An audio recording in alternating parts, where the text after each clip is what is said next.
આ મહારાષ્ટ્રનો શેર હતો ભાઈ શિવાજી. એ શર્મના પાઠ ને ચંડીના પાઠ કરતા કરી દીધા. બોલો, એમ તાકાત છે આપણા હિન્દુસ્તાનમાં, નથી એમ નહીં. એટલે પણ એ સંસ્કાર ગર્ભથી શરૂ થાય ભાઈ. એટલે ખાસ કરીને પ્રહલાદના જીવનમાંથી મારે ને તમારે આ વાત શીખવા જેવી કે બાળકો સંસ્કારી બનાવવા હોય તો એમાં મોટી ભૂમિકા માતા પિતાની પણ છે. એમાંય ગર્ભાવસ્થા બહેનોએ ખાસ જાળવવી. બે ત્રણ વાત તમને એને અનુરૂપ કરી દઉં. એક તો આ થેલેસીમિયાના રોગ વધતા જાય છે કે છોકરાઓમાં બ્લડ ન બનતું હોય, એટલે પતિ પત્ની થતાં પહેલાં સંબંધ કરતાં પહેલાં રિપોર્ટ કરાવી લેવા. જો બેય પોઝિટિવ, મેં એકવાર બહુ વિસ્તારથી એની વાત કરેલી છે, આજે નહીં, પણ બેય પતિ પત્ની થેલેસીમિયાના પોઝિટિવ હોય એનું બ્લડ, તો એનું બાળકને પણ 50-60% સંભાવના આવા બાળક ઉત્પન્ન થવાની. એટલે પહેલાં તપાસ કરી લેવી. કસાણા વિના શરીર તમે બધા કસજો. બહુ છે ને બેઠાડું જીવન ન રાખતા. ઘરના કામ જાતે થોડા થોડા કરજો, બેનો પણ. પછી વોકિંગ કરવા જાવું એના કરતાં ઘરકામ જાતે કરવું. જેટલું કસાય શરીર એટલું માણાનું જીવન ઉજળું બને. કાચું માને કસણી વિના શોધાણું માને છે સાર, ફરી ન થાય ફેરવણી એવો ઊંડો ઉરે વિચાર. નિષ્કુળાનંદ સ્વામી હવે ઉદાહરણ આપે છે. જેમ કુલાલ કસે મૃતિકા, માટીને કુલાલ એટલે કુંભાર, કુંભાર જેટલી માટીને કસે ને એટલા માટીના વાસણ હારા થાય. બાજરાનો રોટલો લોટ હોય ને, જેટલો કસો જેટલો કહળો એટલો બાજરાનો રોટલો મીઠો થાય. જેમ કુલાલ કસે મૃતિકા, વળી કાષ્ઠને કસે સુથાર, સુથાર લાકડાને કસે. દરજી કસે દુકુળને, દુકુળ એટલે વસ્ત્ર, દરજી વસ્ત્રને કસે, એને કાપે કૂટે એમ કરે. અને લોહને કસે છે લુહાર. હવે આ બધા કસે એટલે શું થાય? પછી હજી એક ઉદાહરણ આપે. જેમ સલાટ શિલાને કસી કરી, રૂડું આણે વળી તેમાં રૂપ. સલાટ હોય શિલ્પી, એ પથ્થરને કસે, કસવું એટલે ઘડવું, અને એમાં સુંદર મજાનું રૂપ લાવે, મૂર્તિ બનાવે. તમે જો માટીને કસે, હવે એમાંથી સરસ મજાના પાત્રો બનાવે કુંભાર, અને કેટલા સરસ મજાના બધાને ટાઢું કરે એવા પાત્રો બધા બને. પણ એને ઘડવા પડે. માટીમાંથી જ બધા પાત્રો બને, પણ એને ઘડવા પડે. તાવડી હોય, પછી તમે જો તો આ માટલા હોય, ઘડા હોય, બધું એમાંથી બને. એવી રીતે એક જોઈએ આપણે કે સુથાર હોય એ લાકડાને ઘડે, એમાંથી ખુરશી, સિંહાસન, દરવાજા, બારી બધું બને. કેટલું પ્રકારનું ફર્નિચર બને, પણ એ ઘડાય તો બને. લાકડાને ઘડવું પડે. દરજી કપડાને ઘડે અને લુહાર લોખંડને ઘડે, એમાંથી સારી વસ્તુ બને. એમ સ્વામી કહે છે કે સારું થવું હોય તો ઘડાવવું તો પડે. અને સલાટ જેમ શિલ્પી પથ્થરને ઘડે છે, એમ જે કસાઈને, જેમ સલાટ શિલાને કસી કરી, રૂડું આણે વળી તેમાં રૂપ, એમ કસાય છે જન હરિના, ત્યારે થાય છે શુદ્ધ સ્વરૂપ. પ્રહલાદ કસાણા ને તો શુદ્ધ સ્વરૂપ બન્યા. જાણો જેમ શોધાય છે સુવર્ણ, તે કનક કુંદન થાય છે. રૂડી રીતે રૂપું શોધતા, જાણો ચોખ્ખી ચાંદી કહેવાય છે. સોનાના બે નામ, સોનું અને કુંદન. સોનું છે ને એ ભેગ ભળેલું હોય ને બધાને સોનું કહેવાય, પણ જેમાંથી બધો જ ભેગ નીકળી જાય અને જેને 16 વલ્લું શુદ્ધ સોનું આપણે કહીએ ને, એવું શુદ્ધ સોનું હોય એને કુંદન કહેવામાં આવે. સ્વામી કે જાણો જેમ શોધાય છે સુવર્ણ, તે કનક કુંદન થાય છે. કનક એટલે સોનું, એ કનક કુંદન કહેવાય. પણ શુદ્ધ થાય ત્યારે ભેગ ભળેલા બધા કાઢવા પડે. એવી રીતે રૂપું અને ચાંદી, ભેગ ભળેલું હોય એને રૂપું કહેવાય, અને શુદ્ધ હોય ભેગ વિનાનું એને ચાંદી કહેવાય. એટલે કુંદન અને ચાંદી થવું હોય તો જે કંઈ ભળેલા ભેગ એને બારા કાઢવા પડે. મારે ને તમારે શું ભેગ? આપણે જે બધા દોષો, સ્વભાવો, વાસનાઓ, આ ભેગ ભળેલા કહેવાય. એ બધા દૂર કરીએ એટલે આત્મા ચોખ્ખો બને, આત્મા શુદ્ધ બને, પવિત્ર બને, અને ભક્ત અને પ્રહલાદ અને ધ્રુવ જેવા બને. અને સ્વામી એક વાત કરે કે ઘડાય એટલે શું થાય? રૂપ રંગને રૂડાપણું મૂલ તોલમાં વધે વળી, તેહ શોધ્યાથી સહુ સમજો, બધી કિંમત સઘળી. ઘડાય ને એની કિંમત વધી જાય.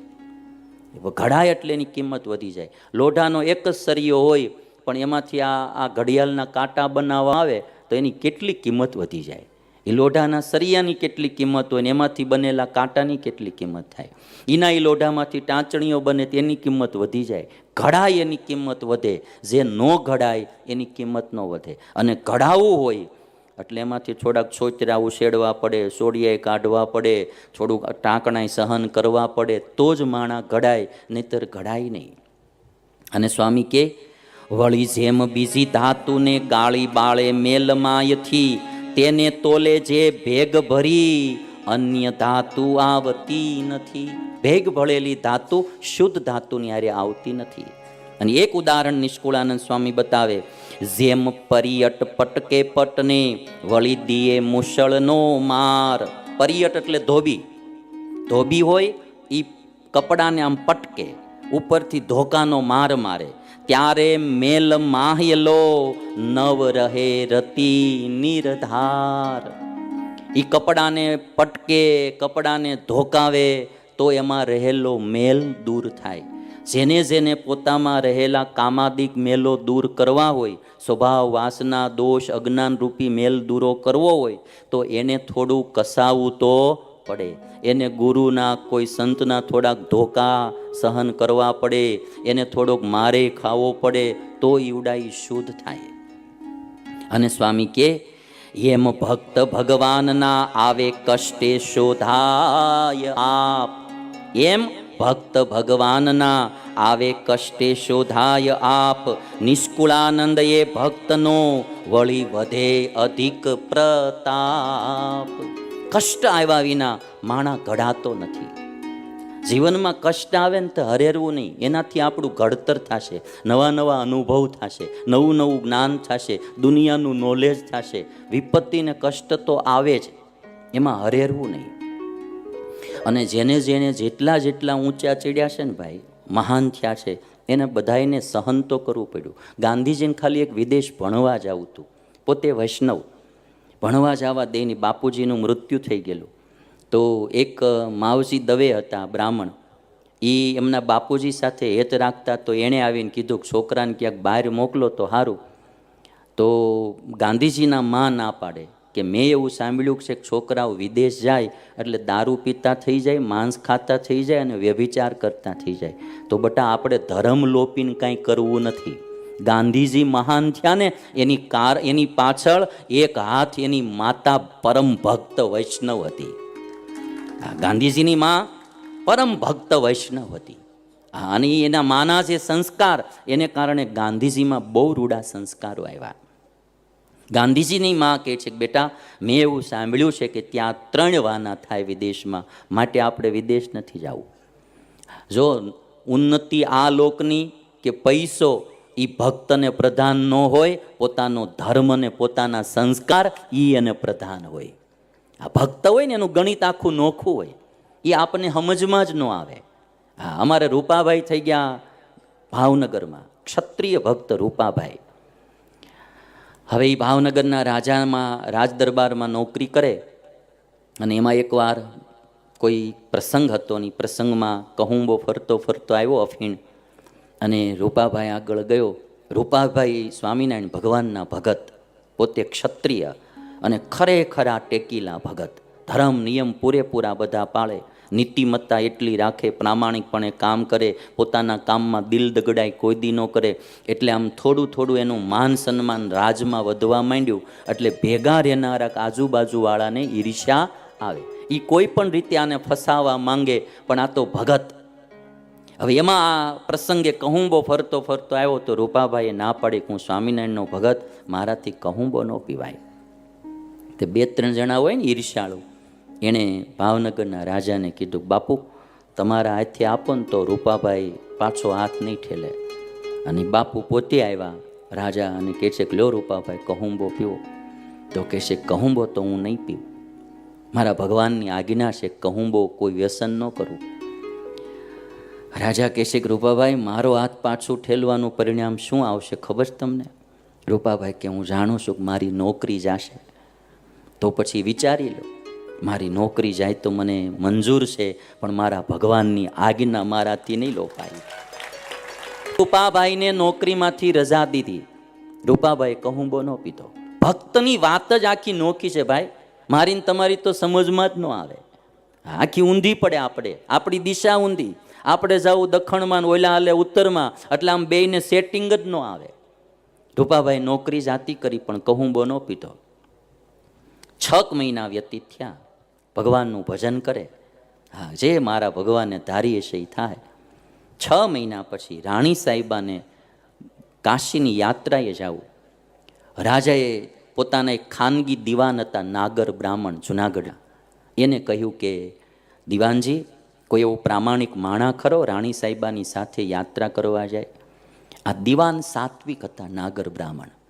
એમણે એમ કહ્યું કે મહારાજ, એવો માણસ તો એક સ્વામિનારાયણ ભગવાનનો ભગત રૂપોભાઈ છે, પણ એને તો તમે 6 મહિના થયા નોકરીમાંથી રજા દીધી છે. રાજા કે એવો પ્રામાણિક માણસ, એમાં કે ફેર પડે જ નહીં કોઈ બાબતમાં. કે તો જાઓ કે 6 મહિનાનો એને પગાર આપી દો અને રૂપાભાઈને પાછા નોકરીમાં રાખી લો. ધર્મ રાખે ને ભાઈ, એનું ભગવાન ધ્યાન રાખે ને રાખે. વહેલા મોડું થાય, આપણી ધીરજ ન્યા જ નથી રહેતી, એટલે આપણી ધીરજ ડગી જાય ને આપણે ખોટે માર્ગે ચડી જાય. 6 મહિના ઘર બેઠા ભજન થયું અને એ કાર્ય પગાર આવ્યો. રૂપાભાઈ કાશીની યાત્રાએ રાણી સાહેબા સાથે ગયા. ગંગાજીમાં સ્નાન કરી વળતા આવતા હતા. રાણી સાહેબાએ એક દિવસ સાંજે ઉતારો કર્યા પછી રૂપાભાઈને પોતાના ઉતારે બોલાવ્યા. રૂપાભાઈએ ના પાડી.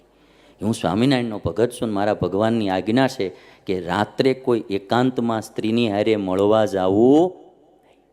પર સ્ત્રીના ત્યાગ બાબતમાં પણ રૂપાભાઈ એટલા જ અફર, આમ દ્રઢ માણા કે એકાંતમાં કોઈ સ્ત્રીને મળવા ન જાવ રાત્રે. એટલે કે હું અત્યારે નહીં આવું, સવારે આવીશ. હવે એ વાત રાણી સાહેબાને ન ગમી. એણે આવીને રાજાને વાત કરી કે આવો માણા મારી અરે મોકલો ને. પછી મૂળ મુદ્દો ન કીધો હોય, પણ બીજી ત્રીજી વાત, એટલે વળી રૂપાભાઈને નોકરીમાંથી રજા દઈ દીધી. 1 વર્ષ રૂપાભાઈ નોકરી વિના ના રહ્યા. અને જ્યારે રાણી સાહેબાના ઘરેણાં બનાવવાનો વારો આવ્યો, રાજાને કીધું કે જામનગરથી મોતી ખરીદીને જૂના આપણે ભુજમાં ઘરેણાં બનાવવા જવાના છે, તો એવો કોણ પ્રામાણિક માણસ કે ખોટું ન કરે અને આ ઘરેણાં બનાવીને આવે, આમાં કાંઈ ભેળસેળ ન થવા દે. વળી ઓલા દીવાને નામ દીધું રૂપાભાઈનું. એવો માણસ તો રૂપોભાઈ છે. રાજાએ વર્ષ દિવસનો પગાર ચૂકવ્યો અને રૂપાભાઈને પાછા નોકરીએ રાખ્યા. રૂપાભાઈ અભણ માણા કે છે કે હું જાઉં ખરો, પણ મને ગણતા લખતા ન આવડે, 2 માણસ હારે મોકલો. રૂપાભાઈ જામનગર